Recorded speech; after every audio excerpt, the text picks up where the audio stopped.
everybody. Or should I say the whenever you decide to show up meeting? I said the hip, hop, the hippie, hip, hip, hop, and you don't stop the rocket to the bang, bang, boogie, say, yup, yup, the boogie to the rhythm of the boogie, the beat. Now what the hell is to the twist, I'm ripping to the beat. I'm here, the groove, and my friends are gonna try to move your feet. See, I am Wonderman, and I'd like to say hello. To the black, to the white, the red, and the blue, the purple, and yellow. But first I gotta bang, bang, the boogie to the boogie, say, to the boogie to the bang, bang, boogie.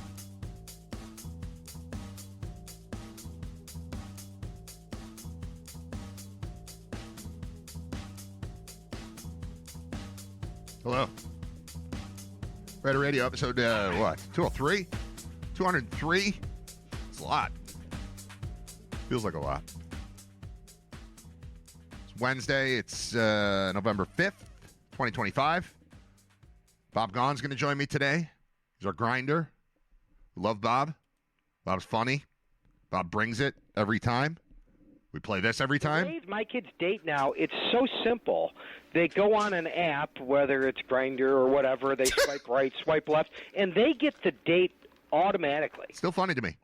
It was months ago that this happened, when Bob was just talking about his kids being on a dating app. Bob's not big on dating apps. Bob's been married for a while. Bob's not in the game anymore. And so he doesn't know the difference between the regular dating apps and Grindr. And his son was not happy to hear that he was talked about as king of Grindr. But Bob has been leaning into it for months. So we're just sticking with that. And Bob will be on. We'll talk whatever. It could be anything. There's usually football involved. There's, NFL football. There's college football. But then there's just life. Election day was yesterday. Wasn't it nice to just have a... peaceful couple months leading up to Election Day, at least with regard to that, like to not have to hear the chatter, to wake up and almost forget to vote. I went. They moved my thing, though. They moved my polling place. I didn't even know about it. My wife told me before I went. They moved it by like a quarter mile. It's no big deal, but it's like a different building. I've been in the same place since we moved here in 2019, and they moved us. It's fine. But it was a surprise. They moved us to a church and went to the church. And as soon as I got out of the car, there's a woman standing in the parking lot, an older woman. She's like, "Where do I go?" I don't know. Looks like there are signs over there. She's like, "But those signs say to go to the ministry center." I was like, "Well, let me go look at the sign." And it says the ministry center across the parking lot from this building. Then you look, there's a big building with a bunch of political signs out front. A lot of people coming and going. That was the place. It was right there. I didn't have to move my car. I was parked right in the middle, walked over, read the sign, and then walked back. The lady disappeared, though. In the moment that I was going to check on the sign, she vanished.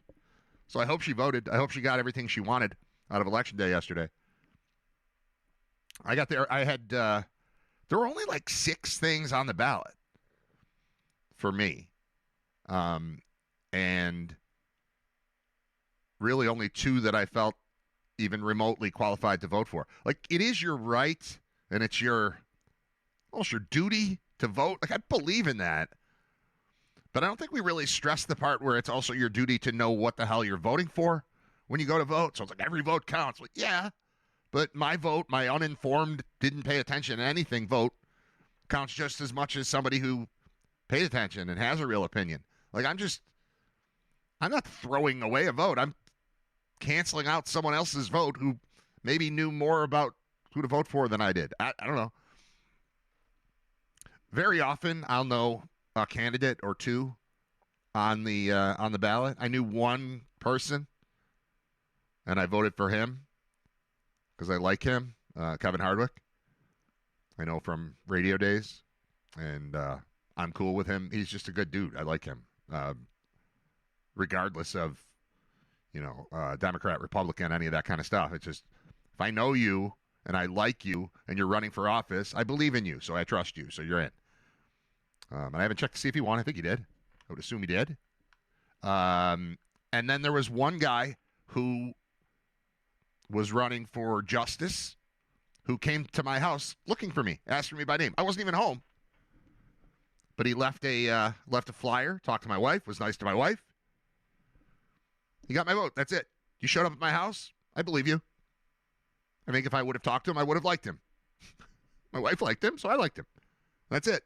And everything else was just like, I don't know. I haven't even checked to see if Kevin won. Let me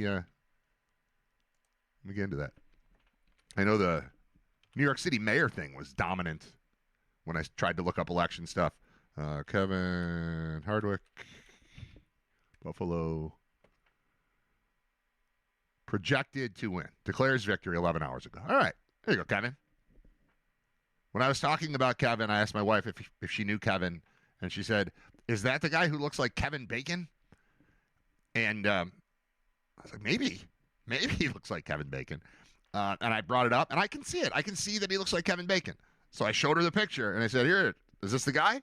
And she said, no. So now, for no reason, my wife has put it in my head that Kevin Hardwick looks like Kevin Bacon. And then last night, I saw a TV commercial with Kevin Bacon in it, and I thought, man, he looks a lot like Kevin Hardwick. But my wife didn't even, she was wrong. It's not even the person she thought it was, but now I think that these two Kevins look alike, and that's that's what happens. You get something planted in your head, and now I'm looking at a picture of the Erie County Controller, and he looks like he's 6 degrees from everybody. He looks like Bacon to me. He doesn't look like the food Bacon. He looks like Kevin the Bacon. Bacon, Kevin. Hardwick, Kevin looks like Bacon, Kevin. In my head now, even though I don't think that's what my wife meant. I think she had the wrong guy. But anyway, good for Kevin. That's cool. But yeah, kind of a sleepy election day in Western New York for me. I'm not super connected to it. Back when our good friend, the great and senior legal correspondent Ray Walter was running for office, I was involved then. And again, that's my friend. I like him. Republican, Democrat, don't care. Like the guy. Reasonable. Perfectly capable of handling a conversation with anyone else without resorting to name-calling and verbal assault. And that's really all I'm looking for. Looking for somebody I like who can talk to the people that maybe he disagrees with, or she. I guess it could be a she. I want somebody intelligent, pleasant, and capable of having conversations with people who don't agree with them. That's Ray. He's great at it. That's Kevin. And then this other guy just showed up at my house. He gets my vote for that. And Chris something. McMillan? McMaster? McMichael? McMurray? Chris. I voted for him. I don't know if he won. Let's try that. Chris. Mc something. I don't know. Mc what? Western New York election. Justice. Chris. McMaster. Oh, that's the that's from the primary. He won dominant. He was dominant in the primary in June. Did he win yesterday? We're counting down to victory last night. Public official. How do you just find the results? Here we go. Election day results. Do I trust Yahoo? Yeah. Oh, here's another guy I know that ran. Just not in my district. Huh. Come on, just open it. Tell me if the guy won so I can get on with my life here, America. Buffalo Mayor Sean Ryan won a landslide victory. Controller Hardwick declared victory at 10:45. He had secured just under 55% of the vote, running for a second term. Amherst supervisor. This is me. Sean Lavin appears to have won. Lavin declared victory. Yep, that's a win. All right. North Tonawanda, not me. Well, it might be you. North Tonawanda. Tylek? Tylek? Who's Tylek? Austin Tylek. Is that young kid? I think that's the young one. Yeah, because there's no... Well, I guess there are... I was going to say there's no old people named Austin, but there have been... Austin's a traditional name, but it skews young. And I think that's the child mayor. And if it's not, I apologize. Orchard Park supervisor, Joseph Liberti.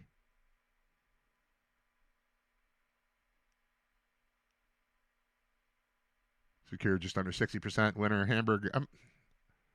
Where are the judges? All right. Well, I'm not going to bother. I apologize. I should have done this before. But I was caught up in other things. Getting ready for the show, getting ready for tomorrow's show. Tomorrow's show is already happening today.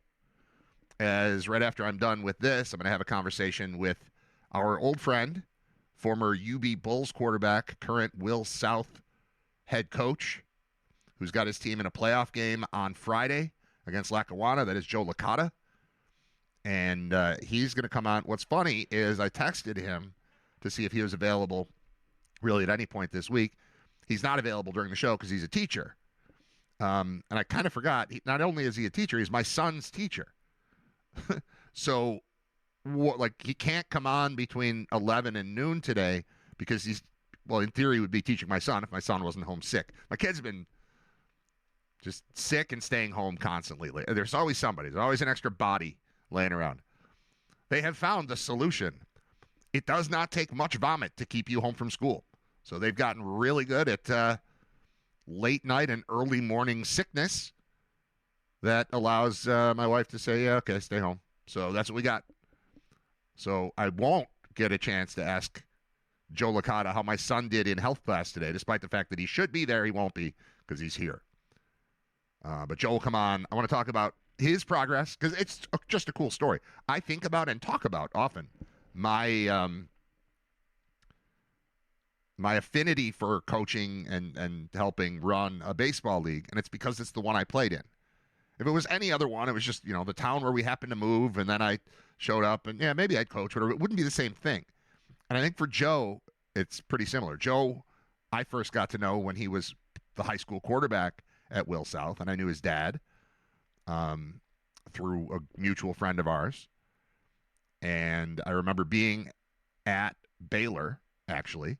We were in Waco. We weren't at the university yet because we went to a nighttime, like a Friday Night Lights type of game. We're in Texas on a Friday. Like, yeah, let's go to a stadium and watch a high school game. And we did, and it was cool. But I remember we were walking in there, and that's when I found out that Joe had just set the Western New York passing record, whether it was yards or touchdowns or completion, whatever it was. He had done that. And next thing you know, he's the UB quarterback, and I got to know him over the course of his career. Got to know his family a lot better. Actually moved into the neighborhood where they live. They have since moved. Joe's parents lived a couple streets over from me when we moved here in 2019. So it's just like I like that whole family. They're fun. And then Joe being my kid's health teacher and potentially my kid's football coach makes it more interesting to me. And it's cool for him because it's where he played.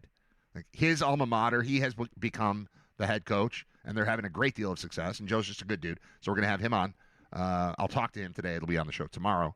But their playoff game Friday against Lackawanna, winner goes to the championship game, the districts or sectionals or regionals or whatever they call it, at Highmark Stadium.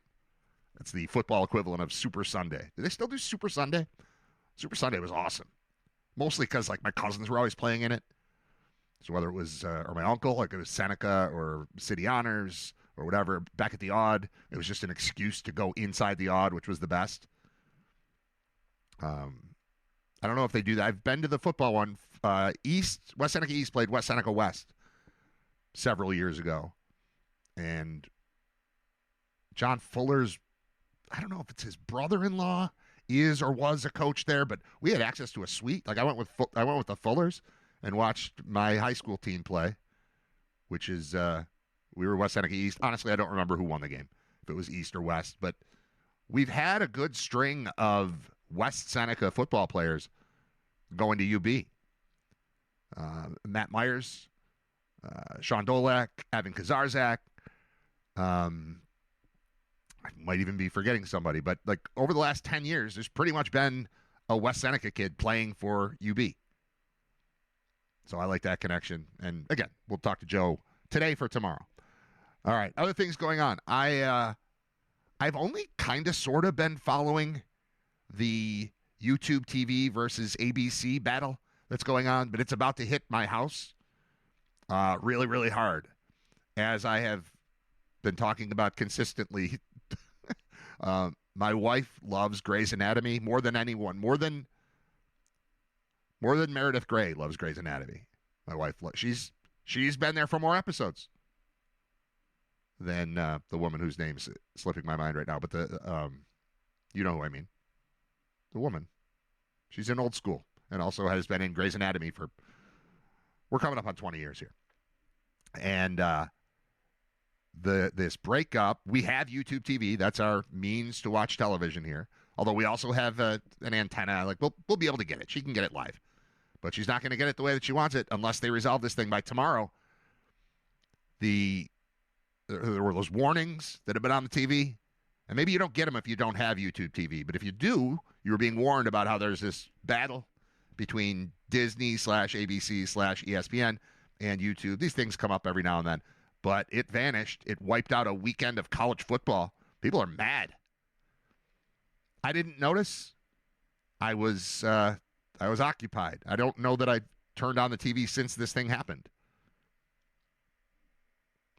But Grey's Anatomy aired Thursday, so my wife got to watch it. She needs to see it that day. This next day on Hulu thing is not going to cut it in my house. And I brought it up to her, and I thought she was going to stab me last night. I was worried she would. I didn't really think that. She just was sitting in a chair. But I said, you aware of this ABC YouTube thing? She's like, no. And we figured out we'll solve it. But it's about to matter. You can take away most things from TV. You cannot take away Grey's Anatomy and have it go unnoticed in this household. I don't watch the show. She watches it. She loves it. She builds a night around it. I don't know that anybody else in America still does this, but my wife is locked in. And the same, I always present this joke. I very often will walk into a room where she has fallen asleep watching old episodes of Grey's Anatomy. And then if it's on Netflix, a thing pops up that says, are you still watching Grey's Anatomy? And they mean, are you still watching it because it's been on for 4 hours and you haven't touched the remote? But I always read it as, Grey's Anatomy has been around for 20 years. Are you're still watching Grey's Anatomy? That's how I read it. It's funny to me. I'm amused by that. It is Writer Radio. Bob Gaughan joins me at 11 o'clock. Other things. Are we supposed to care about who is the mayor of New York City? Because I feel like it's never had an impact on me before and probably won't have an impact on me now. But it's like by a lot the top story in the news as this Mamdani beat Andrew Cuomo, who ran as an independent. And Curtis Sliwa was out of the mix after kind of being forced not to be there because they were afraid that if he ran, then that would take the votes away from Mamdani, and then that would put Cuomo in office. And it seems like nobody wanted that. I think it is interesting that he's a sort of disgraced governor. He's like, how about if I run the city then? How about, all right, no state. I get it. But how about I'll just run New York City? Just that. So he loses. I don't know if that's good or bad. I know that I find it unusual that it's a 32-year-old Muslim socialist. And I don't even think that's like him being pejoratively described by his opponents. I think if you asked him, he'd be like, yeah, I'm 32, I'm Muslim, socialist, what? And that just sort of being celebrated like it's a victory for the people. I don't know. I mean, it's odd to me. That whole combination of like being lauded as, oh, good, now we'll be fine because there's a child who's a socialist. 32 is not a child. You can be the mayor. It's fine. It's the youngest New York mayor since the late 19th century. And there seems to be some real like palpable excitement, a lot of, celebrities behind him and all that stuff. But I don't know, kind of weird to just wake up like, yeah, he won. He's a socialist, 32-year-old socialist Muslim about to take over New York City. Like, oh, okay. That's where we're going? Again, I don't think it matters to me in Buffalo. And I don't think I wanted to see Cuomo win. So I guess I'm all right with it. Somebody had to come out on top, but I don't know. It's weird. It's weird. Thing I had written down that I never talked about. So I did a football game on Saturday. That's why I didn't watch any TV, because I was watching football in person. And called the UB game at Bowling Green with Scott Wilson. And I had to prepare a lot more for that game than for like most games. Most games, I'm kind of the third wheel. I'm the host of the pregame show. I'm the host at halftime. I come on the postgame show. This time, with Paul out, and Paul will be back for our next game next Wednesday at Central Michigan. But with him out, I was the color guy. And so I prepared way more than I normally prepare. I had so much stuff ready to say. And there's only one thing that I never got a chance to talk about that I had written down that I forgot about. Here, what's nice, and this is how I've done things forever with radio, best case scenario, I have a million things written down, and then I never look at them. Like, that's ideal. It's there if I need it, but I don't need it, and the show's over, and I go, oh, good. Moving on. We got through that one. It's weird doing a daily show, and I've been doing a daily show. I know it's only 203 episodes here, but I mean, that's a lot. 2 hours a day for 203 straight weekdays. It's a lot of talking. It's a lot of planning. It's a lot of stuff. But really, I mean, I've been doing this for a long, long time. Various radio stations and whatever, and that's always been the best for me, is if I'm over-prepared and then never use the stuff that I prepared. I only had one thing that I really wanted to mention, and it's that the person responsible for my least favorite play in the history of football was on the field the other day, and I was happy to see him lose. Clyde Simmons intercepted a Jim Kelly shovel pass in Kelly's final game in the NFL. Playoff game, Jacksonville. My least favorite game of all time, my least favorite play of all time. Least favorite game because it was the first time the Bills lost a playoff game at Rich Stadium. Had not even occurred. It's the only time I've ever been to a Bills game where it did not occur to me going into the game that they could potentially lose. Never crossed my mind that it was possible they would lose. And then to have it end on that and Jim Kelly being carted off with a concussion after this play. It wasn't on that play, but two separate things that happened. The shovel pass to Clyde Simmons, if you've never seen it, it's the worst. Picture a defensive end coming through the line and then the quarterback tossing him the ball as he steps 2 yards into the end zone in a playoff game against a team that was in its second year in the NFL. It was horrible. And Clyde Simmons is the D-line coach for Bowling Green, and I never got a chance to talk about how much I dislike him for that play. So I saved it for the show. Now he doesn't have to hear about it because nobody at BG is listening to Writer Radio, to the best of my knowledge. At last check, our demographics do not extend into western Ohio, northwest Ohio, the Toledo area, the greater Toledo BG district. Get lost, Clyde Simmons. Stay in BG. I'm glad you lost. Why'd you have to take away Jim Kelly's last game? Why'd you have to take a win from us? That was supposed to be good. And it just ended. I was so mad. There were people there from Jacksonville. That was weird. At the time, it didn't even seem like they were a real team in the league, and then they just beat the Bills in the playoff game. Clyde Simmons. Screw you, Clyde Simmons. I'm crossing him off. I'm never saying his name again. That's it. All right, YouTube versus ABC. Mayor. Bob coming up. Quick timeout. We'll be right back. It's Writer Radio, taking you up until noon today and each and every day, Monday through Friday here, both on YouTube and Spotify live. No, wait. I'm not live on Spotify. I'm live on Mixler. And then the podcast will be on Spotify. Although, with things being crazy and hectic and switching to video and a bunch of other stuff going on in the afternoon, like right after the show, including today, the podcasts have not been getting posted the way that I want the podcast posted. So there's going to be, hopefully it'll be today, all of them from this week. So episodes 201, 202, 203 will all show up. I'm not even positive if episode 200 is available as an audio podcast yet. I've got to do all that. I just haven't gotten to it, and I apologize for that. We're giving you the live thing. And while I think the live stream is more of a gimmick than it is like the focal point of the show, the real focus is the podcast because that exists eternally. And anybody can find it at any time. You can go back and listen to today's show or a show from a month ago or a show from 6 months ago. It all works. But that only works if the podcasts get posted. So I had to change my process once we switched over to this video thing. And believe me, editing video is a lot lengthier, and it's not what I'm used to. I'm well versed in audio editing and have been forever. The video part, it's not difficult. It just takes longer. And then when you go to save it, you got to wait 45 minutes before it's done. It's rendering. Video rendering is it's an obstacle to getting things done quickly. It's fine. I'll get it worked out. I'll get in a rhythm. But the way the show has gone for the last several days, I knew the big 200th episode was going to be Friday, and also that I couldn't be here for it. So I spent much of Wednesday and Thursday getting the show ready for Friday, hoping it would work. It did. It aired while I was on a bus.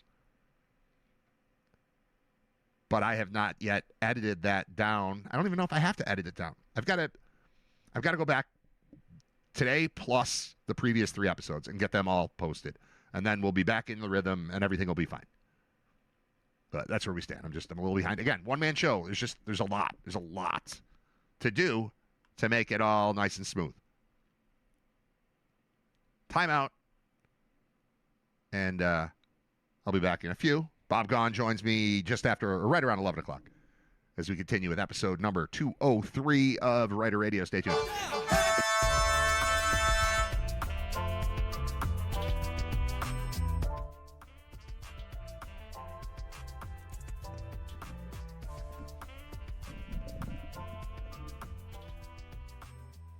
I almost just said the pregame show continues, which is a thing that I say on, well, typically Saturdays, but now Wednesdays with 3 games left in the UB season, and we're into midweek action. So that's not something I would say today. Today I would just say welcome back, or we continue. You're not back. Welcome. I'm welcoming myself back.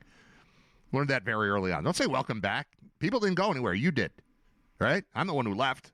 I'm the one who turned off the feed and played you some songs. Yeah, we did hear Benny Mardones. Mardones? Do. From the weird pervy era of 70s soft rock into the night. Also found a job from our friends Talking Heads. And yes, with Hold On, which probably doesn't seem to fit, but my taste is somewhat eclectic. Kind of all over the place on music. That's why you're getting, hip-hop into metal into Kenny Rogers. It's just, sorry. So you signed up for, man, by showing up at Writer Radio. I get to play whatever music I want. I just can't play it while I'm speaking because I need to be able to eliminate it before posting it as a podcast, which I have not done for the last 3 episodes. So I have to go do that. I don't want YouTube getting mad at me. If I just leave the things up, the live stream, I just leave them up, then they just get banned. Like, you can't play this. You played all these songs with copyrights that don't belong to you. Yeah, I know. You can do that on the stream. You can't do that on the pod. The pod, which is the post-stream. You can't publish someone else's music that they own. You can play it. It just has to go away after you play it. Can't allow someone to... I'm essentially helping someone to download a song that they don't own if I play it on my show and then issue that as a recording or, publish that as a recording. So I have to clean that stuff up so as not to get in trouble with the YouTube and Spotify gods. Because if they strike you down, you're dead, man. Then what? If you're not on YouTube, you're not on Spotify, then what are you? Then I'm just a guy in my basement talking to nobody. That's stupid. Can't have that. Saw a headline today. I would like you to just listen along and try to interpret this with me. Because I don't know what it means. The headline, and it's a Buffalo News thing, and I'm not paying to read what the rest of it is. So we just have to speculate. I'm just going to read you the headline. You tell me what you think it means.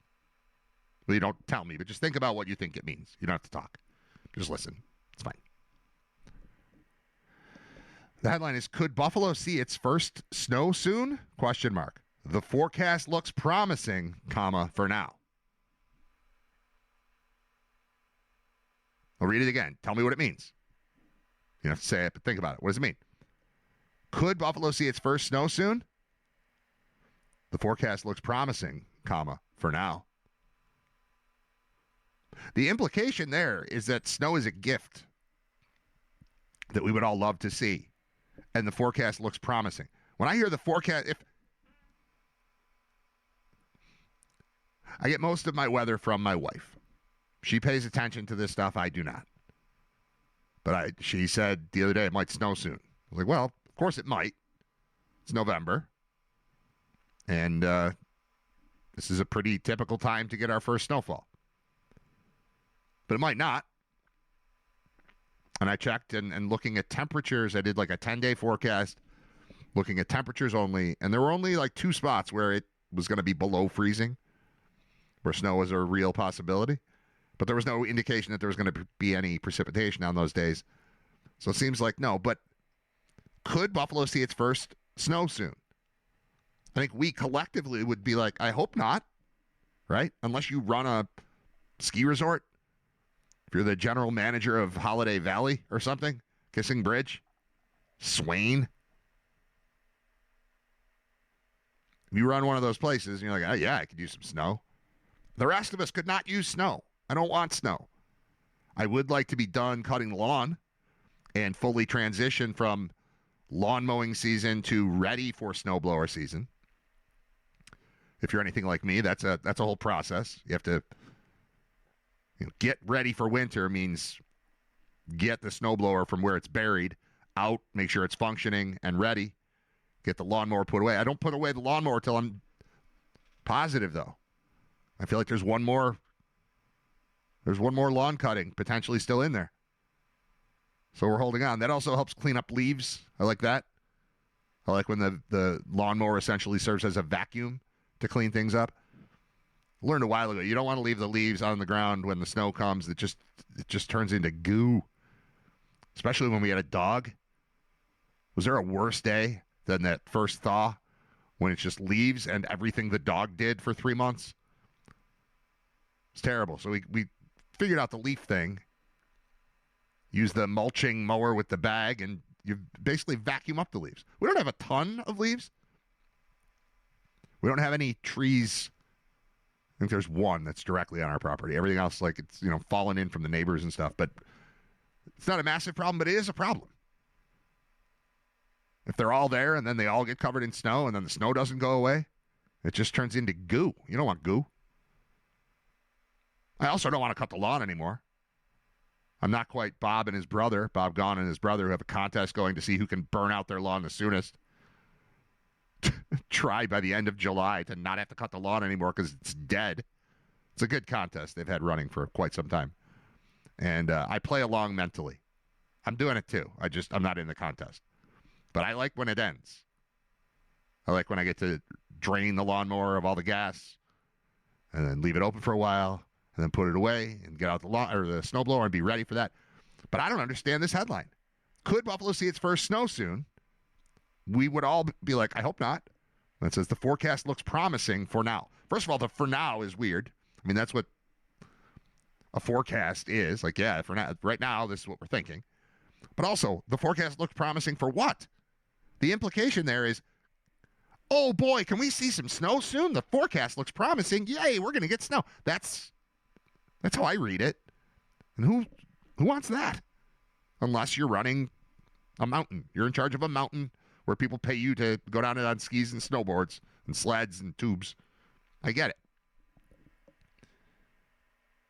But what is if you ask me, are you following what I'm saying here? I know it sounds a little off, but it's the headline was off-putting to me. It was confusing, and it makes it sound like, look, if I say the forecast looks promising, that sounds like no snow, doesn't it? But the question asked right before it is snow coming? Looks promising for now, but I don't get it. I'm not opening the thing. I'm not reading the article because I can't. I'm not paying to read that article. I'm not paying to solve my confusion. I'm just saying that I don't think that was written very well. I don't like it. I don't have this phone hooked up. Bob's going to call any minute now, and I don't have the phone ready. So that's what you're seeing. See, phone. Connect there. Look at this. And this goes over here. Ow. Right there.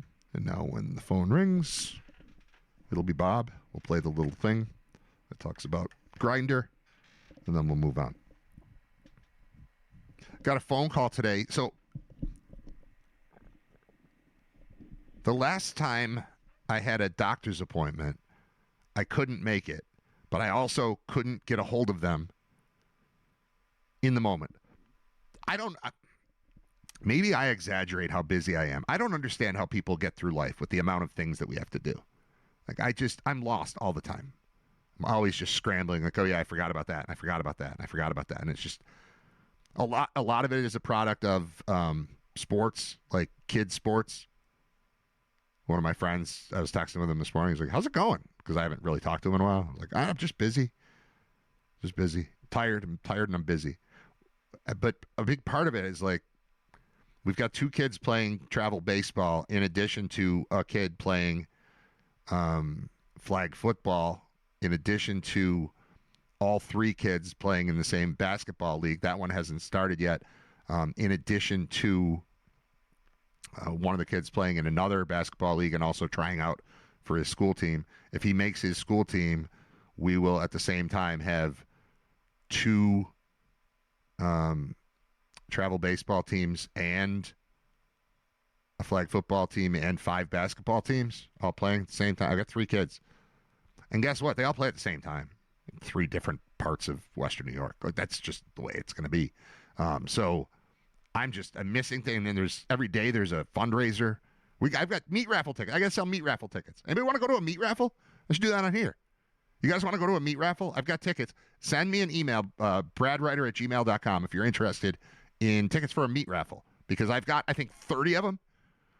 And I have not gotten to that because there's always something more pressing. But that thing is coming up 2 weeks from Friday, the 21st.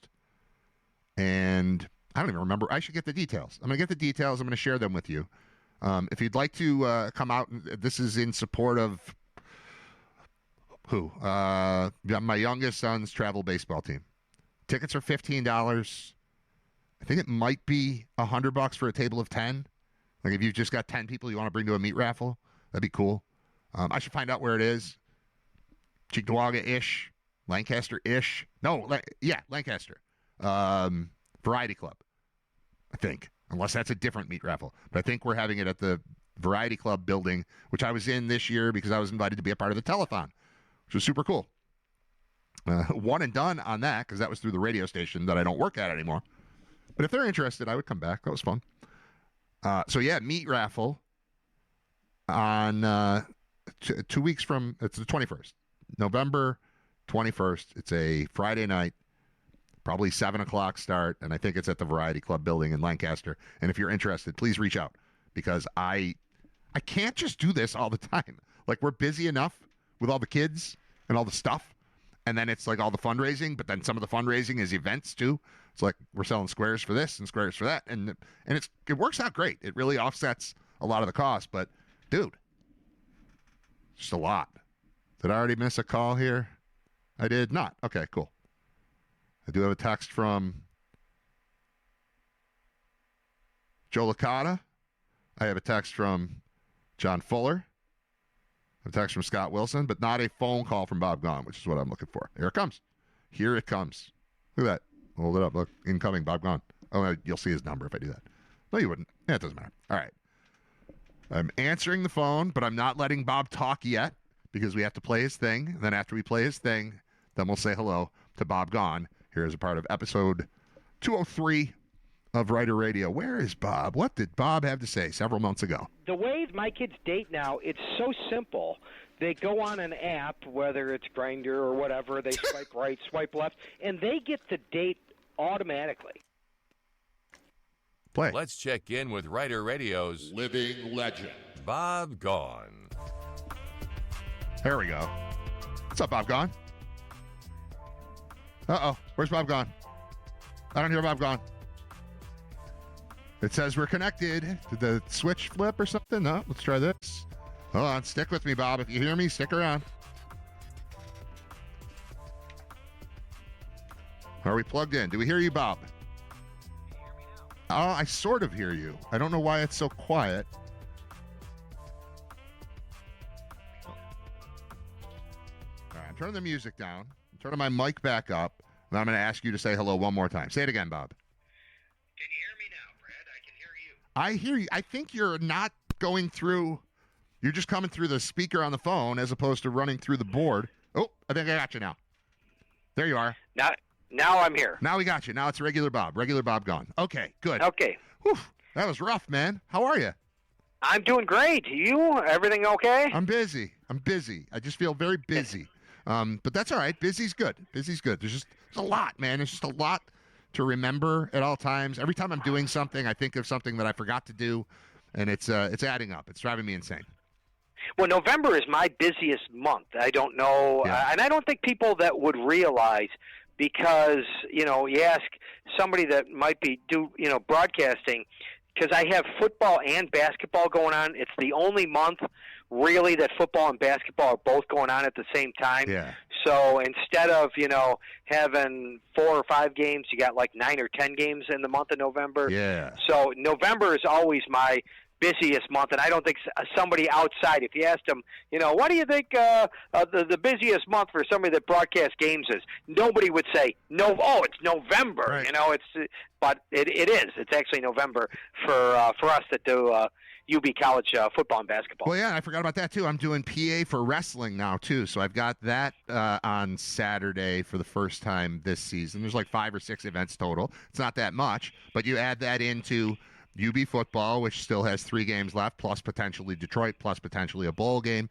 You add in the wrestling thing. I've got 2 kids playing travel baseball. I've got 1 playing flag football, and I've got 5 basketball teams about to start playing over the course of the next couple weeks. So, yeah, a little busy, a little rundown, and all of it requires obviously driving everywhere and preparing for things and thinking about things, but also selling squares and meat raffle tickets and all that, like all this fundraising stuff. It's just every day I feel like I have forgotten something that is very important to somebody else, but is just 17th on my priority list, Oh yeah, it's great, especially with the kids involved in Little League sports. It's awesome though. You're going to miss it. I'm telling you, you're going to miss it someday. Yeah, when it's gone. 8 or 9 teams at the same time, plus the UB stuff it's just a lot. I mean, I like sports. Yeah. I would rather be at a sporting event than anywhere else, just about every day. I got to mix in some concerts to keep me sane. But aside from like live music and live comedy, I like that too. I need those sports. I feel better. Like today, we don't have a game or even a practice. I'm just like, what's going on tonight? It's nothing. But then tomorrow we'll have 6 different things in 7 different places. Yeah. Did you vote yesterday? I did. You did. Yeah. So I've got an answer. We talked a little bit about politics last week. I've got the answer to make politics a lot better. All right. But it'll never happen. But you'll love it. Okay. Because what happened last night is they gerrymandered California. It's one of those problems I have with politics now is you go low, I'll go lower, Brad. That's the way it is, right? Absolutely, yep. So the Republicans gerrymander the state of Texas. So California, the Democrats say, okay, we're going to do the exact same thing in California. My answer would be there should be like a law that says you have to reverse gerrymander, which means that you have to any district that could be close to 50-50, you should make it that way. Therefore, I think the politicians would have to, have answers more to both sides. Because right now it's just, we don't even care what the other side thinks because everybody's gerrymandered their district, the majority of districts so much that you pretty much know who's going to win. But if you reverse gerrymandered and you made the districts close to 50-50, wouldn't the politicians have to work for everybody? I think it would make politics a lot more interesting than it is right now. That is a very simple solution in theory. I don't know where would you begin? Where would you begin to do it? I guess you'd start off by trying to figure out how we got here and then put it in reverse, like you said, reverse gerrymander. But you're right. If you put everything up for grabs, I would feel less like I was wasting my time when I went to vote because, you go in, it's like, all right, pick any 2. Well, there's 2 people listed for town council, and they're supported by it's already been decided for me. There were very few things where I felt like, and that's, I mean, it wasn't even any national election. It was all just local stuff. But I didn't feel like I accomplished anything by clicking 6 or 8 boxes or whatever it was on my little Scantron sheet yesterday and shoving it into the machine because the decisions were already made for me. And that's frustrating. So, yeah, if everything was a coin toss and every district mattered, every vote mattered, I'd feel empowered. I'd feel like I mattered. I'd feel like I could have some impact on the outcome of the election. And right now I don't feel that way. Right, and again, in the sheriff's race, he ran opposed. Garcia ran unopposed, so I guess I wonder who's going to win. Right. But I think if you did that in every state, around the country, and then you wouldn't get the situation where you have, the state is 60-40 one way or the other. Say Alabama is 65-35, but really the Democrats don't have 35% of the House seats, because it's been gerrymandered out. And again, do the same thing reverse in Illinois for what the Democrats do to the Republicans there. I think that if you did it correctly, you might have a closer representation of what the actual, overall Democrats and Republicans are in each individual state. I like all of it. Here's what I said about Election Day when I started the show. Tell me if you agree. I feel morally obligated to do my job and go vote. But then every time I get there to go vote, I realize that I did not do my job to study for the vote. So now I'm doing what is right, which is letting my voice be heard, except I don't have a strong opinion on most of what I'm marking. Like, there were 2 people on the ballot that I knew, and I voted for those 2 people. Everything else, I was just kind of, I don't know. I don't know what I'm picking. So if I don't educate myself on voting, should I vote? Like, what is the right thing to tell Americans to do? Is it get in there with a pen, or is it spend 6 months learning about? Because I'm not going to do it. I never do it. Nobody does it. I'm sure there are some people who do it, but nobody I know does it. And now I'm going to go vote and then act like I know what I'm doing. I don't know, man. I feel obligated to vote, but also every time I do it, I feel very unprepared for the process that I just signed up for. No, I totally agree, especially in things like locally, like school board or something like that. I should pretty much, do a little bit of work, but I'm like you. I don't do the work that should be done. Right. I feel bad about it. Right. Can I do 5 minutes of work? And I'll be like, next year, Brad, I'm going to do 5 minutes of work to actually try and figure it out. And then I'll be in there just like you, being like, I didn't do the 5 minutes of work. Right. I didn't even do 10 minutes. Right. So I don't know. It's bad, but you're absolutely right. That is a dilemma, and I think it was Larry David. The right to vote is a great thing until you figure out who's actually voting, and then you're like, these people maybe not. don't. Yeah, maybe we're going to give everybody the right to vote. These people don't even know what they're voting for. Right. And I hate that it's me. I'm part of that. I'm an example of that. I know. I'd love to complain about the other people not knowing what's going on, but I don't know what's going on yet. I still feel the obligation, and I still feel like I'm a better person if I go do it, even though they don't need my vote. Nobody needs me. Ugh. What else is going on, man? Well, the Bills didn't make any trades at the trade deadline after playing a perfect game against Kansas City. Here's my problem about the perfect game. I don't know if you look at it the same way. Josh Allen had the highest completion percentage of his career. Yep. Patrick Mahomes had the lowest completion percentage of his career. Those are facts. Yep. In the game. And it was still a game at the end. There was still a Hail Mary that could have gone down, right? Yeah.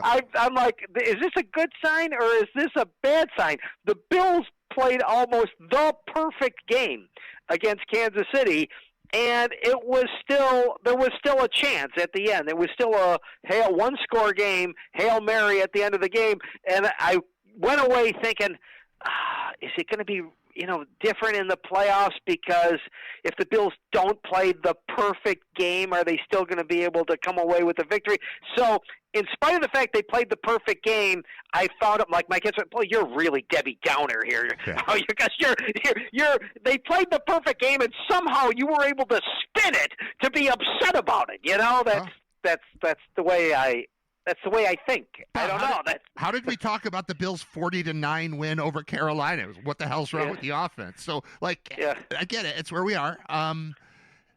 I just found myself saying, no flags, please, no flags. I felt confident that the Bills' defense was going to get things done. I just have seen in this situation, not just Bills Chiefs, but many games. When you get into a situation where you're just heaving the ball, it's very easy for someone to throw a flag and give you an automatic first down with an untimed down. Like, that was my big fear as that thing was ending. I didn't think they were going to make a play, but I was fearing a penalty that would have extended the game and put them right back in it. I will say that I was happy. There were two players, and then, of course, one of them got injured. Hoyt, boy, if there ever was a guy that I really got excited about in a game and a half, it was him. The way they used him, and I'm not sure if they're going to be able to duplicate that with someone else. But Hoyt was all over the place.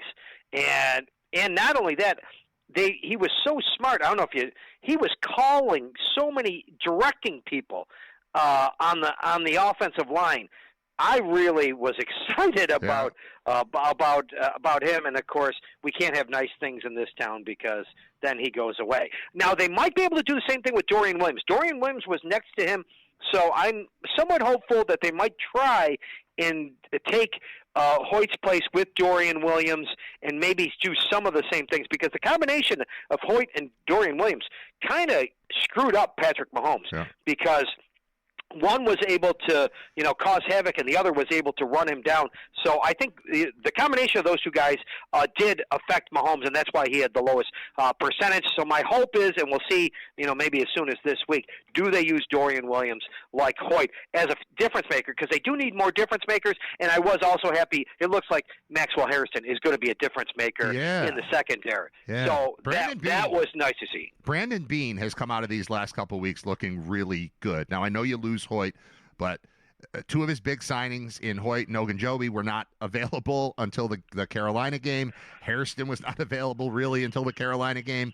Bosa, we'll cross our fingers here, but we're in week 9, 10, and Bosa's been effective. He's not a dominant superstar, unbelievable take over the game player, but he's been very good and a very big part of it. And I think Beane looks really good. He was right about fixing the defense, coming at you in waves. We've been wondering what's up with the D. Well, they were missing most of their new players until 5 minutes ago, and then you lose one of them. But I think he had the right idea, and I think we're seeing something there that should give us a little bit of confidence in Beane, a little bit more maybe than we had, because this is what we saw against Kansas City was his vision of the defense, and it looked great. And now they lose one of the key elements, one of the new key elements, but I think he comes out of this looking pretty good. Right, and I think not making a trade at the trade deadline means that, first of all, probably Daquan Jones is coming back and T.J. Sanders is coming back, because those are going to be your four guys, hopefully, for the rest of the year. On the defensive tackle, it's going to be Daquan Jones, Ojanobi, Walker, who looks awesome, and Sanders, who's going to have to step up his game. So I thought they would go out and at least get a Harrison Phillips or something, bring in there as an extra person at the defensive tackle, given the fact that you lost Hoyt and Ed Oliver. They didn't do that. So I think those are they're confident in those four guys. I hope they're right. Yeah.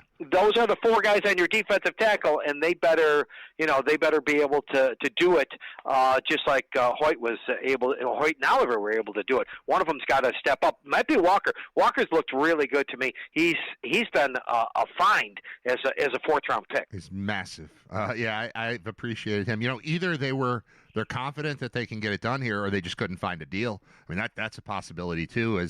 A lot of teams are looking for a lot of the same things. I know there was talk about the Bills maybe being in on some of those receivers. I don't know. I don't see Shaheed or Jacoby Myers being like the difference maker that suddenly turns this into an A-plus passing game receiver-wise. I think they like what they've got. I think they like spreading it out. I think, the model more than the, I have a star receiver thing. The model is more what the Patriots did for years. I know they had Moss. I know they had Gronk. But, generally speaking, they just had a wave of guys that were all kind of the same. What the Saints did when they first became a prominent offense with Drew Brees, and they just had five of the same dude at receiver, and you didn't know where it was going. I think they're okay with that. I think, stressing the tight ends and using Kincaid, who's finally starting to look like he's worth the pick that they laid out on him a couple of years back. I think they're okay with it. I don't think Jacoby Myers was going to turn this into a different offense. Do you? No, I don't. But I think the other thing, or coming back from injury, I think this must mean that Palmer is going to be coming back from injury soon. The guy that I think is screwing things up that is Keon Coleman. From what everybody's saying, like teams are just going one-on-one with him, and they're not worried about anything. I think you need to replace Keon. If you replace Keon Coleman with Palmer in there more often, and Coleman's not playing that high percentage of snaps that he's had to play since Palmer has gone out, maybe this offense looks different at receiver. So, again, coming back from injury, I think not making a trade means that I think Daquan Jones, I think that T.J. Sanders, and Josh Palmer are going to be coming back soon. Mm-hmm. The fact that he didn't make a trade at those two positions. Yeah, I don't see Coleman as worthless. I just don't see him as a number one option in the offense. No one could. So how much does where he was drafted, how he was acquired, lead into the amount of playing time that he's getting? Because I think he is useful. He's a red zone target. He's a big body. He's winning, contested catches. He's done that over the last year and a half on occasion, here and there. And that can be useful when you need 7 points or you need a big first down on 3rd and 13 or whatever it is. I think he can be a part of it, but reliance upon him as just like, all right, well, my number one receiver is Keon Coleman. That's just not happening. That's just not real. No, and the percentage of snaps he's playing, I think, is too high. Another guy that could come back, and he has, let's face it, he hasn't done as much as Gabe Davis. If Gabe Davis could be healthy by the playoffs, and you had Gabe Davis out there, and Gabe Davis just brought, and even though people were disappointed in what Gabe Davis brought his last year with Buffalo, but if he brought what he did, even his last year in Buffalo, it's more than Coleman is giving you right now. Yeah, I'm a massive Gabe Davis fan, way more than most people are. I just think, that last year he was banged up and didn't really talk about it much, and I understood why they let him go, because you can't just pay everybody when it comes time for that second contract. But the fact that he's back, they respect him. The team respects him. He likes it here. He's been a massive part of massive games for the Bills, and if they can get him back. And there was news last week that he was back to practicing or back to something. They had moved him from one place to another. So I don't know if it's that 2-week window, and maybe we find out that he's good to go this week. I don't know, but I'd love to see him back on the field for the Bills for sure. Absolutely. Hey, two more things before we go. One, Nick Saban had a very interesting thing to say about the ever-changing college football, and that was he talked about Lane Kiffin because maybe going to LSU, and he said, 5 years ago, Lane Kiffin should have walked on his hands and knees to go from Oxford, Mississippi to Baton Rouge. But now, why?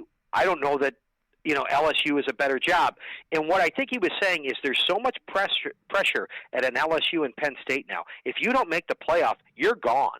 Whereas there's money is money. Would you care if you got, $1 million from Ole Miss, or you got $1 million from Indiana, or you got $1 million from LSU? You really don't care now, because the Vandy quarterback's making over $2.5 million.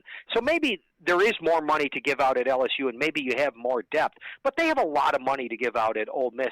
And what he was saying is, not only to, I think, Lane Kiffin, to Clark Lee at Vanderbilt, to Curt Cignetti at Indiana, you could survive a poor season at those three places. If you're Lane Kiffin at Ole Miss, right. If you're Clark Lee at Vanderbilt, if you're Curt Cignetti, if you go from Indiana to LSU, they're not building a statue at you for you. So the first time you go 8-4 at LSU, stay. It might be better for Curt Cignetti and Clark Lee to stay at Vanderbilt and Indiana, because they could survive a 7-5 season there. You're not surviving 7-5 at Penn State and LSU.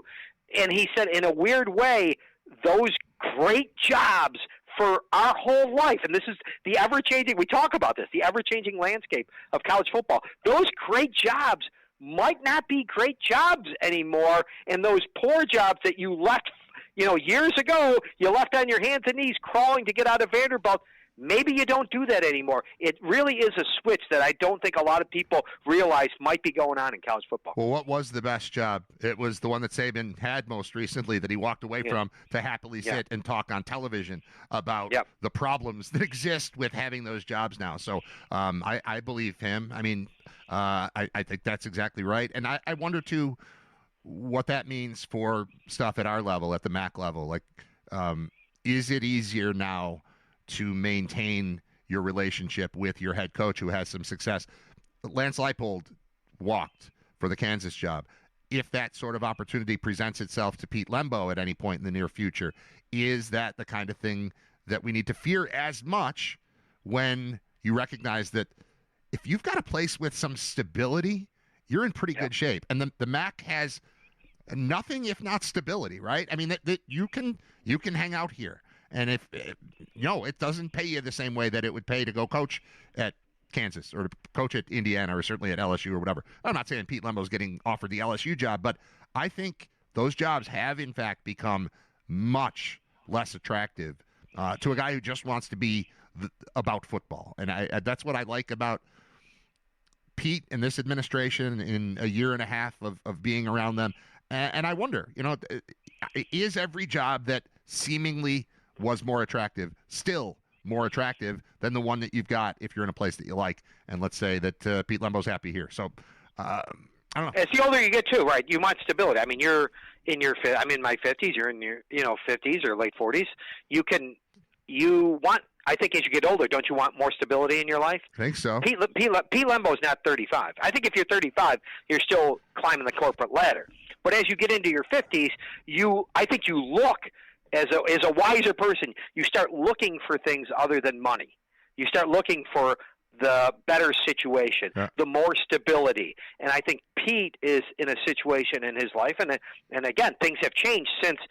Lance might have been in a situation in his life like that too, but I think things have changed just in the years that Lance left and Pete is here now. Yeah. It's changed. It definitely has changed a lot in the coaching ranks. All right. Hey, lastly, I got into an argument online with Dodgers fans. I fell into. Hold on. Yeah, where do you argue online? Is this Facebook? Where do you argue? No, just on X. Twitter. Because what happened was a very simple thing. The Dodgers win the World Series, and it was a great World Series. It was great. And this guy from Canada, this broadcaster from Canada, says, with no disrespect, I thought the better team didn't win in Toronto. And when he says that, Dodgers fans just eviscerate him. Now, I don't know if you've ever had a situation like this. Have you ever had a situation where you have no dog in the fight? All the time. But you stick up. So I said, wait a minute. I like fighting. Yeah, I like fighting. So I'm like, listen, I'm a Red Sox fan. I have no dog in the fight. But this guy does have. So I brought up the facts. I said, listen, the Blue Jays actually had a higher batting average. They out-hit the Dodgers 75-53 in the series. They had a lower ERA. They had a lower WHIP. They had a higher fielding percentage. They didn't commit an error, in the whole series. So in almost every statistical category, the Blue Jays were better than the Dodgers. So what he said was very defensible. And, of course, then they fire back at me like, well, statistical category, 4 games to 3 is a statistical category, you moron, right? So now, and I don't, like I said, has this ever happened where now I have no stake in the fight, but now I'm like, want to become the biggest, now I'm going to become the biggest Blue Jays fan in the world because you're an idiot. Because you're an idiot. Right? I'm sure they say one time is having you like, you go from being like, I could care less. I mean, it was a great series. I enjoyed it. To now, I can't believe you are so stupid. And now I've got to fire back at you, you moron. Because my point is, 100% the Blue. So then I go over the top, of right? Course, yeah. The Blue Jays, like the Dodgers are the luckiest person since Ringo Starr. I mean, they should have never even, they should have never even won a game in this series, right? You go overboard because you pissed me off. Yeah, so now I'm really going, this is, so anyway, it was fun. It was entertaining. I think the thing that made that series incredible was defensive plays, like surprises on, just the 18-inning game where Edman had the play where he went behind Freeman and then slid and threw somebody out at third, and then the next inning he had the cutoff from right and threw somebody out at home. So many especially that game. I mean, that game was an absolute classic, but so many opportunities for Toronto to put it away, and they just couldn't get it done on the base paths. That was a big part of it. I will say this, man. I think the Jays lose that series on the ball being lodged in the wall. Yep. That wasn't lodged at all, Bob. That was a ball against the wall. And I don't know what an umpire is supposed to do in that situation other than just cross his arms and look out there and be like, I'm not stopping this for you. That's not wedge. We have situations in Little League where the ball it disappears, or you're playing at Wrigley and it's in the ivy and I can't find it and it's really going to hold me up. The ball was sitting right there. He totally could have gone to get the ball and he just stopped. And I think the game is decided on that. I think the series is decided on that.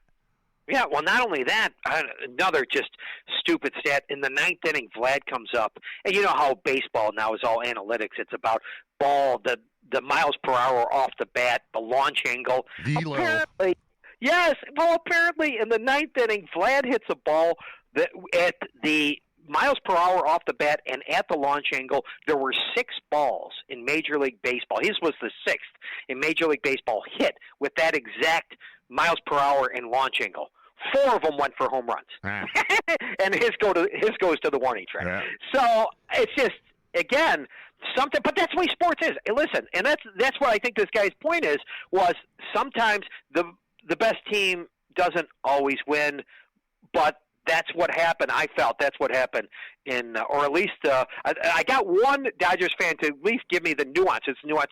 Well, I don't think they were the best team, but I think they played better. So the team that played better didn't win, but I think the Dodgers were actually a better team because they weren't able to play 100% and still win. It was kind of a nuanced argument. It got to. Well, the Dodgers also had a bunch of $150 million pitchers to throw at things. That helped quite a bit, where the Jays didn't quite have that. Well, that's what I thought. Oh, yeah.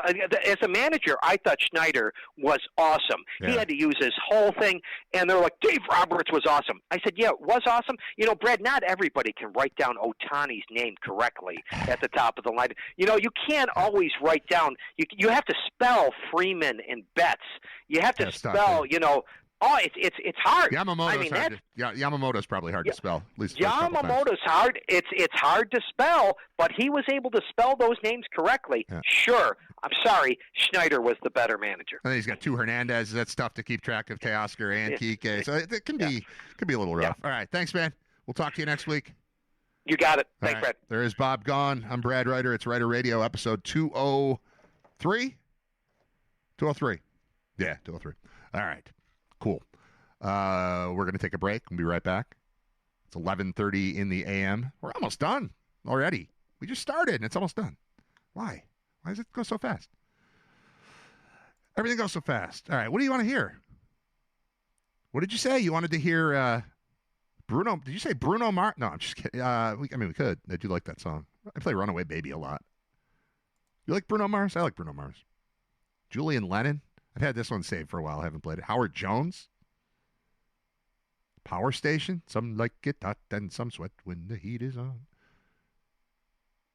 Kendrick Lamar? House of Pain? Ghetto Boys? Digital Underground? Nah. Social Distortion? Space Hog? STP? Violent Femmes? Chicago? Clint Holmes? Harry Nilsson? Focus? Hocus Pocus by Focus. Oh, yeah. My guy. Jason Isbell? Joe Cocker? Jim Croce? Jim Croce? Jim Croce.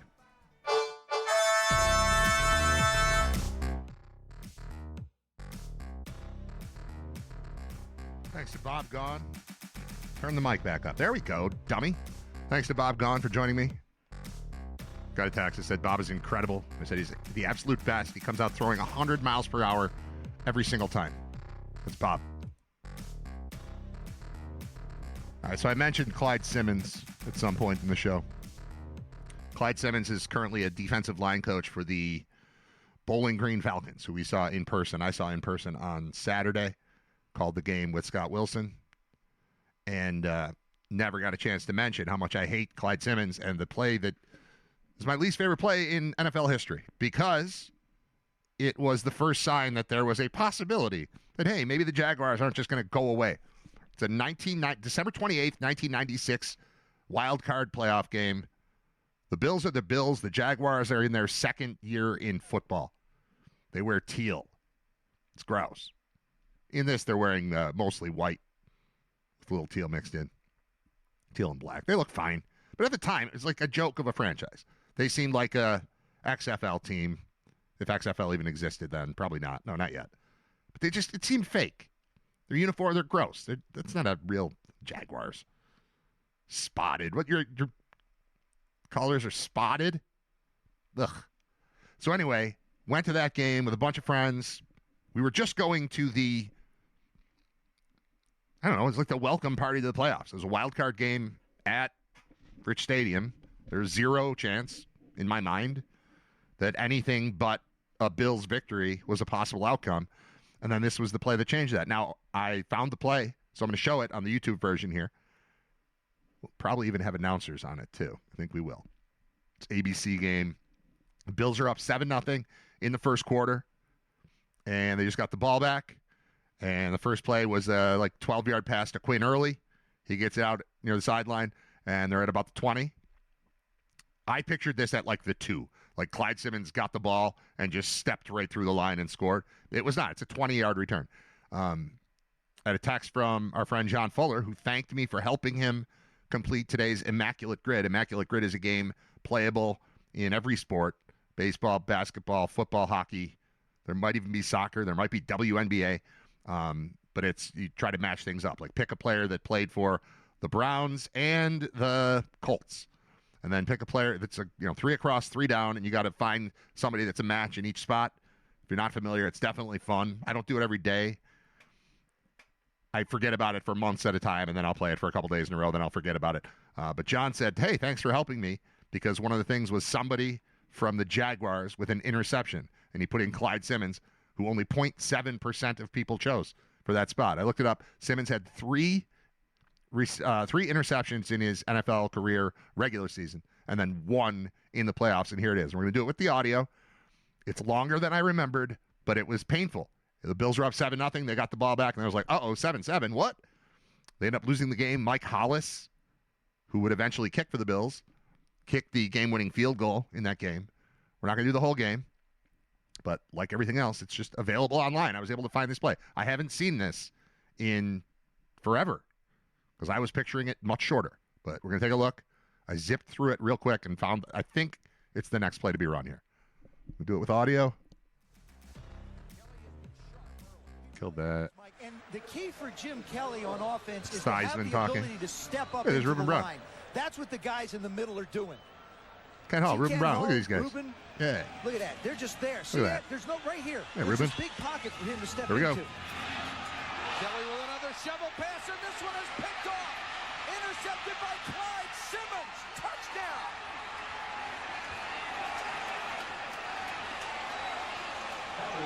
Holy cow, what a huge play for Jacksonville. Thinking we start cutting carbs. I know that I know where I sat. I know I sat opposite the cameras for this game because that play happened right to left in my mind. That used to screw me up a lot. When I was a kid, if we sat on the wrong side and then you watch the game and then you go home to watch the highlights and they're backward. I don't go to many Bills games. If I have a choice, I will sit on the same side as the camera so it doesn't screw me up later. And then every college game I attend, I'm part of the broadcast, so I'm on the same side as the cameras. We're going to watch that again. And watch the replay. Worked for him once against Clyde. He saw it once as a veteran. He's not going to let it happen again. 11 years out of Western Carolina, and Jim Kelly suffers his 28th playoff interception. Jesus. Huge play for Simmons. 28 because playoff this team interceptions. had been dominated. Well, the first time, Mike, we saw Thurman make that catch and reception on the touchdown drive, he had to weave through traffic. This time he was trying to do the same thing. Clyde just laid in the weeds and waited for him. Mike Hollis for the point after. We're sticking around for the replay here. And we are tied at 7. I'm gonna pause to apologize for something here. This is, I call it Raider Radio. It's an audio. It's primarily an audio show. That's how I think of it. But now that I'm doing the video part of it, there are going to be moments like this where if you're listening to the audio, I'm gonna treat this like Rob Ray and just be like, look at that, and you're not looking because you're listening. And I apologize for that, but I have to. I'm gonna cater. Almost like 95% of the time, it won't matter if you're watching or listening. It's the same. On occasion, this is going to come up, and then I've got something else I want to show that's I have written down for like new segments I want to do. Funniest thing I've seen today or funniest thing I've seen this week. Have you seen these AI chiropractor videos that are going on? I saw a highlight film of AI chiropractor videos, and I can't stop watching it, and I'm going to share it with you. In the old world, I would like share this as a link, but instead I'm just going to put it on the screen with my face still in the corner. We're going to watch the replay of this, but the next thing I'm going to show, again, I'm encouraging you to seek out the YouTube version of the show. If you prefer audio, it's fine, but just know that on occasion we're going to have these moments where I'm showing something and you don't get to see it if you're only doing the audio version. Okay? All right, back to the replay here. Clyde's right here. They're going to try and run this underneath. He's just going to hang right there, wind up taking it in for the TD. He comes upfield, sees what's going on. That was a bad pass. He never took his eyes off Kelly. Focused on him all the way. There's another look. He tries to throw it. See, Fina went to the ground too quick. That way, Clyde's still standing up, looking at what's going on. Then he does a good job of protecting the ball. Turnovers are so critical in playoff games. Oh, it's Mike Patrick. Look what happens if you are +3. If you have 3 more turnovers than your opponent, you win 87 points. All right, I'm kind of hung up on that being Jim Kelly's 28th career playoff interception. I mean, that's the guy prior to Josh Allen. That's our guy. That's the best it's ever been. That's our Hall of Famer. He threw 28 playoff interceptions. I mean, I know things didn't go well in a couple of the Super Bowls, but oh my God.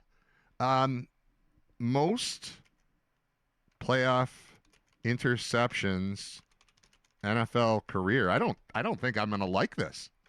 Let's see what happens here. That's okay. Tom Brady's in first. That's good. And then Favre, and then Kelly, and then Roethlisberger. These are Hall of Fame players. You got to throw a lot of playoff passes to get picked off 40 times. And that's what Brady did from 2000 to 2022. I can make this bigger. Hold on. Make this bigger. Oh, I can't move it over, though. Nah, that didn't work. Oh, wait, what if I shrink it like that? And move it over and get rid of this ad. Then you can see it. Look at that. I can put it right on the screen. Leaders. I mean, these are all Hall of Fame players. But 28, that was a shocking number to hear. Until I see that Brady's got 40. But he played in a lot more games, too. Like, all right, so 28. Now I just want to look up Kelly's sorry, I got to do this now. But I'll let you see on the screen while I'm doing it. So this is better. All right, so I want Kelly's playoff stats. And then we're going to look at Josh real quick to see if this is even a conversation that we should be having at all. Like, who's the greatest quarterback in the history of the franchise? I think there are probably still some holdouts who are like, I don't know, man. Kelly won 4 AFC championship games. Well, 3. They accomplished more from a winning standpoint, from a being on TV in the playoff standpoint. All right, this is regular season. I don't want that. I want passing, playoffs. All right. Let's just do touchdowns and interceptions and see where we sit. 21 touchdowns, 28 interceptions in 17 playoff games. 28 interceptions in 17 playoff games. Oof. All right. So 21 and 28 is the number there. We're going to try this. The current quarterback, his name is Josh Allen. That's him. Let's take a look at his playoff situation. Sorry, I'm doing this live on the air, but you're interested, right? 28 interceptions for Kelly in the playoffs. All right, where am I looking? Career playoffs. Okay, I don't need game logs. I just need his overall. Maybe game logs will just show the total at the bottom. Because these numbers are very good. These are the numbers that led to Bob calling into the show at some point, talking about how he's already the best losing playoff quarterback in the history of the sport. They really not have it as just a career playoffs starts. There we go. Playoffs. Where are his numbers? Why can't I find this? It's harder to do when I'm talking too. If I would just shut up and do it, it'd be fine, but that would be boring for the listening-only audience. I don't want to do that. Josh has been in 13 playoff games. 1, 2, 3, 4, 5, 6, 7 wins, 6 losses. 4 losses to the Chiefs, 1 to the Texans, and 1 to the Bengals. The rest have been wins. Beating the Colts, Ravens, Patriots, Dolphins, Steelers, Broncos, Ravens. Where are the interceptions? Josh Allen overview. Let's just try that. This is, I think, where we started. More pages. Comebacks. Game logs. I don't need game logs. Just overall starts, playoffs. Like, why is it not there? Why isn't that one working?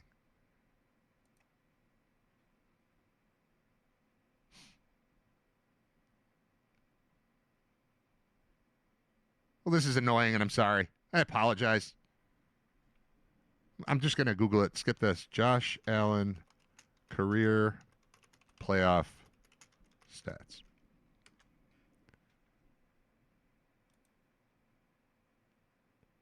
Uh, 25 touchdowns, 4 interceptions. It's better. It's the number I just saw. I don't know if that includes rushing touchdowns. It probably does.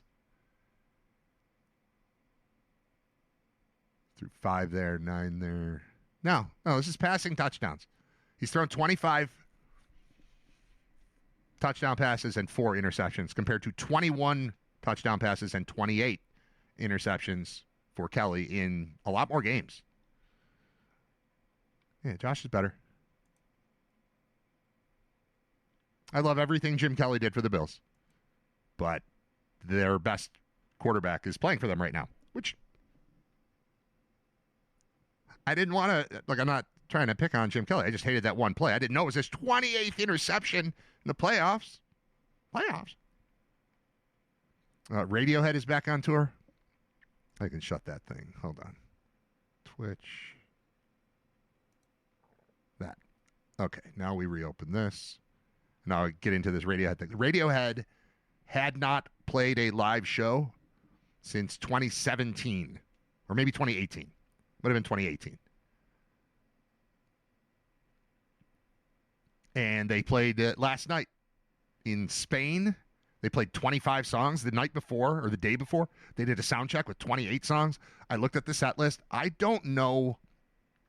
I had one opportunity to see Radiohead ever. And they're not my favorite, but I like them. Like, they're cool and interesting, and I would like to see them. Except when they came to Buffalo. Does anyone know? You got to just play along at home. You can't just reach out and answer the question. But do you know the last time, at least to my knowledge, that Radiohead played Buffalo? It was they opened for REM at the Odd it was REM's Monster Tour, which was that orange rock album that people didn't love. I loved. But it was kind of the peak of REM as a touring rock arena type of band. They made an album specifically, at least it felt, to be a arena rock band. And then they played a bunch of their old stuff too, but they played at the Odd. I was in college at the time. I came back. My buddy Sean lived at like off campus. He was going to Canisius at the time. And I went to his house. We took the train down to the show and intentionally skipped Radiohead. I don't skip bands intentionally, but I did because I hated Radiohead at the time. Now, what I was not aware of is that they had put out a new album that blew away their previous album. I liked Creep just like everybody else. That was my first exposure to the band Radiohead. And I bought the album immediately, Pablo Honey, and it was trash. It was a terrible album. I mean, this is evidenced by the fact that they never play anything from it ever. I don't think. Maybe there's some secret, like, kind of album cut that gets mixed in, but I looked at the 25 songs. I didn't recognize anything from that first album. What I did not know is that their second album, The Bends, which is great, was already out. So I missed seeing Radiohead on the Bends tour. They became better as time went on and weirder and more confusing and more interesting and more fun. but they were getting there with the bends, and I skipped them on purpose because I was mad at them for their first album sucking. And now here we are. That was 1994 or 5. It was at the Odd, so it's before 96. It's 94 or 5 that they played. And I don't think they've been to Buffalo since. And they're back on tour, but it's Europe. It's a European tour. There's no talk whatsoever of an American tour. I mean, there are rumblings, but nothing to indicate it. There was some hint that they might play Coachella or Coachella, as you probably should pronounce it, or Coachella. It's probably the right way to say it. But they say they're not doing that. But this is on my radar. Radiohead being back on tour is on my radar. Looking at the set list, it was awesome. It was all the crazy stuff. And 25 songs of it. They had like a 6 or 7 song encore in Madrid last night. Headline, Radiohead remind the world why we need them at Transcendent Reunion Show. Radiohead unveil new merch line ahead of European comeback tour kicking off. Their Eras tour, Radiohead play career-spanning set in first concert since 2018. So it's 2018 is the last time they played. Radiohead review, hail to a band at the peak of its powers. Radiohead returns for first show since 2018. Every song from opening night in Madrid. Set list. Now I need to look and see when that Buffalo show was. Radiohead, I'm going to tell you, Radiohead, Buffalo. And I think we're going to get one result. And it is, they played Darien Lake. I didn't know about that. All right, September 95 is the REM show. So REM headlines, Radiohead opens at the Odd in the final year of the Odd's existence. They came back in August of 96 at Darien Lake, also on the Benz tour. I didn't go. But yeah, set list only 9 songs. Bones, yes. Just, yes. High and Dry, yes. Creep, yes. Anyone can play guitar, yes. Fake Plastic Trees, Lucky, Street Spirit, My Iron Lung. That's an awesome 9-song set that I skipped on purpose. That was stupid. I apologize, Radiohead. Tom York, come back. Come back. That's my fault. I misunderstood. I thought you were going to be bad like you were on your first album. You weren't. You were good. I'm sure. September 29th, 95.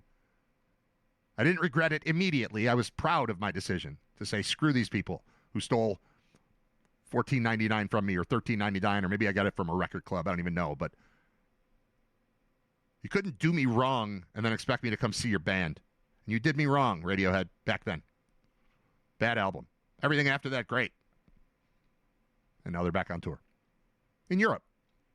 What was the other thing I wanted to read? It was a pile of headlines. Hold on, let me see.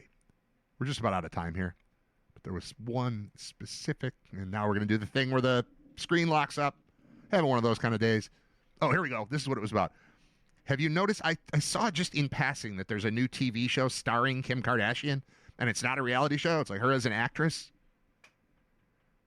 I just want to read you. I didn't see the show. It's called All's Fair. Here are the 4 headlines on my screen right now about the TV show called All's Fair, which clearly just debuted somewhere. I don't know what network. Hulu? Looks like Hulu. All right. These are the headlines. Crime Against Television. Critics slam new Ryan Murphy legal drama starring Kim Kardashian. That's from Forbes. CNN says All's Fair is getting vicious reviews. Is it bad enough to be a camp classic? Yahoo says Kim Kardashian is a terrible actress, and for the good of humanity, she should quit trying. That seems harsh. And then All's Fair review, Kim Kardashian's divorce drama is fascinatingly, existentially terrible. Now, I haven't seen the show yet, but I kind of want to watch it now. If it's so bad that it might loop around to good, I think I'm interested. I'm going to read this Yahoo one. Kim Kardashian is a terrible actress, and for the good of humanity, she should quit trying. This is from 1 hour ago by Nina Starner. I don't know if it's a real person. I don't trust anything online anymore, but I do want to see what comes out of this. All right. It says it's a 5-minute read. Against the advice of my better angels, I decided to check out Ryan Murphy's new Hulu show, All's Fair, which dropped its first 3 episodes November 4th. Immediately, I had questions. Hey, Dad, I gotta come clean about something. It's my new car. Sorry, that was an ad. That was some woman talking to her dad who's Santa Claus. It's a Hyundai ad featuring Santa Claus. All right. What is Teyana Taylor doing here, and why did her team make her do this? Why is Sarah Paulson talking in a bizarre, booming accent I can only describe as transatlantic adjacent? Is that E from Entourage? Yes, it is Kevin Connolly. Also, why are we still pretending Kim Kardashian can act? Kardashian is many things. She's a shapewear maven, an original reality TV star. Honestly, one could call her a reality TV pioneer. She is not, however, an actress. Her character is without question the protagonist, even though the ensemble cast includes luminaries like Niecy Nash-Betts, Glenn Close, Naomi Watts, and the aforementioned Paulson. That protagonist, the absurdly named Allura Grant, works at the female-led divorce firm Grant, Ronson & Green, which helps women get away from their horrible, cheating, and openly vile future ex-husbands. After being overlooked by male colleagues, Allura and her fellow lawyers and collaborators, played by Watts, Close, and Nash-Betts, start their own firm where women respect or represent women, which is, I guess, a nice idea. To say Kardashian is out of her depth on this show is to be kind. Watts, Close, and Nash-Betts, alongside supporting players like Ed O'Neill, that's Al Bundy, as Dina's loving husband. Who's Dina? Tell me Ed O'Neill plays... No, she's Allura. Who's Dina? Dina is Glenn Close. All right, Ed O'Neill and Glenn Close are married. That makes sense. All right, flashback to a conversation from over the weekend. When watching The Natural, was anyone else, and I was 9 when that movie came out, anyone else perplexed by any decision that Robert Redford was making between Glenn Close and Kim Basinger? Because that seemed weird then, and it seemed even weirder when we were talking about The Natural on our bus trip to Bowling Green the other day. Who wrote that? Who made that it was a tough call. I mean, it doesn't help that we would go on to see Glenn Close boiling rabbits in Fatal Attraction, but Kim Basinger. 1984 Kim Basinger versus 1984 Glenn Close? What are we talking about? Who wins Robert Redford? Who wins Roy Hobbs there? I mean, come on. All right, more on this out of her depth. All right, alongside supporting players like Ed O'Neill as Dina's loving husband and Paulson as rival lawyer Carrington Lane, they also struggle with the show's script, which isn't good, and its trajectory, which is abjectly silly. I need people like Murphy, to stop pretending, though, that Kardashian is an actress. She's not. That's the whole article. She's not an actress. You know the actress that stars in the show? Not an actress. And that's the opinion of Nina Starner at Yahoo. Harsh. Tough but fair, I think. Even just watching a commercial, it's like, wait, is that a regular show and Kim Kardashian's at the middle of it? That seems weird. I'll check it out. I think I have Hulu. I'll do that. All right. I'm done for today, I think, right? What else is open on the screen? Radiohead, I can close. It's Guy Fawkes Day. V for Vendetta. Probably worth watching that movie again. I haven't seen it in a while. I remember loving it, and I don't know that I've watched it more than twice ever. But today is November 5th. Remember the 5th of November, that whole thing? That's today. And it is Guy Fawkes Day, also known as the Gunpowder Plot. It's still celebrated. The conspiracy of Roman Catholics to blow up Parliament and King James I, his queen, and his eldest son on November 5th, 1605. The leader of the plot was Robert Catesby, together with 4 co-conspirators, Thomas Winter, Thomas Percy, John Wright, and Guy Fawkes.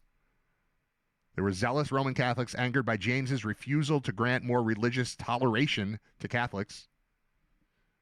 Toleration? That seems like a made-up word. Like it should just be tolerance. But maybe toleration. They apparently hoped that the confusion would follow the murder of the king, his ministers, and the members of Parliament would provide an opportunity for the English Catholics to take over the country. A year later, it began being celebrated. So it sounds like something you wouldn't celebrate, like a terrorist plot to overthrow the king and queen and blow them up. But yeah, I'm not doing this whole thing, but there's a lot to know about the gunpowder plot in England in 1605 on November 5th. We're not doing that on the show, but I recommend reading it or just watch the movie. Watch the made-up version. V for Vendetta is awesome. Doesn't really... It's connected. It doesn't tell the plot, but the Guy Fawkes mask is a big thing in that. I need to watch that again. Gunpowder Plot, Conspiracy, England, circa 1603 to 1605. You do the research on that. We'll never discuss it again, maybe next November 5th on episode 500 something. All right. Disney asked YouTube. Oh, yeah. Disney tried to get YouTube to put ABC back on YouTube TV just for Election Day. And YouTube TV, I think wisely, said, we agree that the right priority here is to give customers what they want. As you know from the many content disputes you've been a part of, customers don't want companies fighting and content blackouts. But unfortunately, your proposal would permit us to return Disney's ABC stations only for a day and will cause customer confusion among those who may briefly see ABC on YouTube TV, only to lose it again shortly afterward.